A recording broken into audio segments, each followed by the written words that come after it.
Coach Farouk, thank you very much for your time. A very entertaining game here. Ended 4-3. You won it in the last minute. What were your thoughts on the game? Look, it's not so much about the win.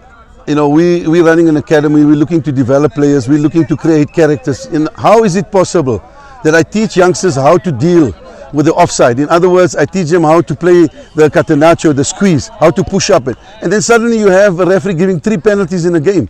I mean, I understand the last one was clearly a penalty. Studs up, and I agree with the referees totally. But the first 2 was clearly not penalties. And besides the penalties, his overall performance, both the linesman and the referee, you know, it makes me think that our officials are not being honest. You know, I don't want to say that there's money changing hands because I can't say so because I didn't see it.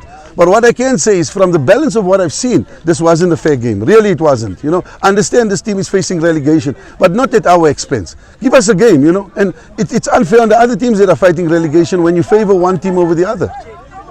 Coach, I noted that you were not happy with the officiating from the first whistle. Free kicks against you, penalties, offsides against you.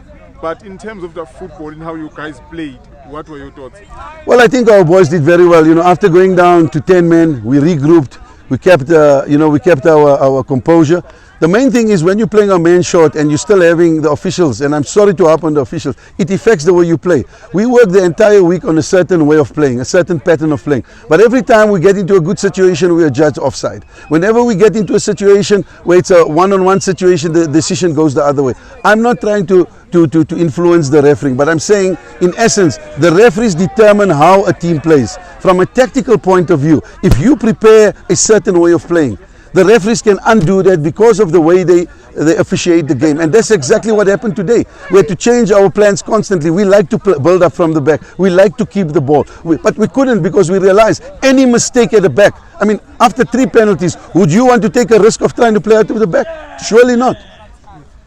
Coach, you received that red card in the first half and you had to make changes. And when one of the guys on the sidelines who we were watching with was actually amazed that you are actually a man down, because from watching the game you couldn't see.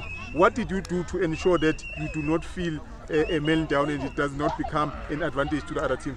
Well, what I did was I took my left attacking midfielder and I brought him back to left back. I didn't want to go defensive because, I mean, we're coming here to play football, not to defend and wait for the opposition. So we still continued attacking. We created lots of chances. We used our speed in as far as Chipa was concerned. We know if we put him on in the space, he's going to run at you. And that worked brilliantly for us. I mean, he scored the goals that we needed.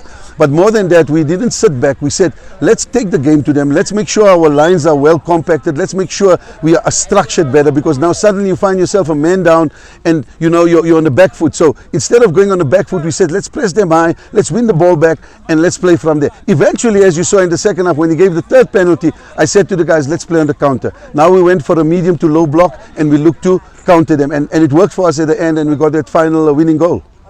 Coach, I know coaches don't like to single out players, but I have to ask you about Sishi.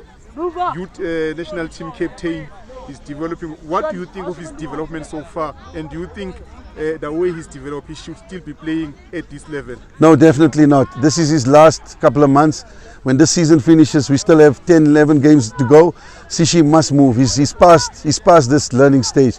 He's been with us for a number of years, from the age of 12, 13. So, you know, he's gone through the complete cycle. He's matured. He's proven that at national team level. He's been called up for the under-20s. I think he's a future player, either as a central defender or as a number 6. Because of his height, I think he's being maybe overlooked in certain quarters, you know, because obviously people are looking at tall defenders. But if you look back in history, you know, you had Baresi wasn't the tallest. There's so many other defenders that I can name. Sishi is no slouch aerially. He can outjump anybody. His timing is good. His ability to defend one-on-one is good. I just think he needs an opportunity. But not only Sishi, you've got Sisi, you've got Chipa, you've got Mabunda, the boy we brought in at the end, who controls the midfield. I mean, he's unbelievable. You know, and these players, I just hope teams out there must start showing an interest in them, because I think even if they don't go to the PSL, at least to the Glad Africa, to get an opportunity to start moving forward.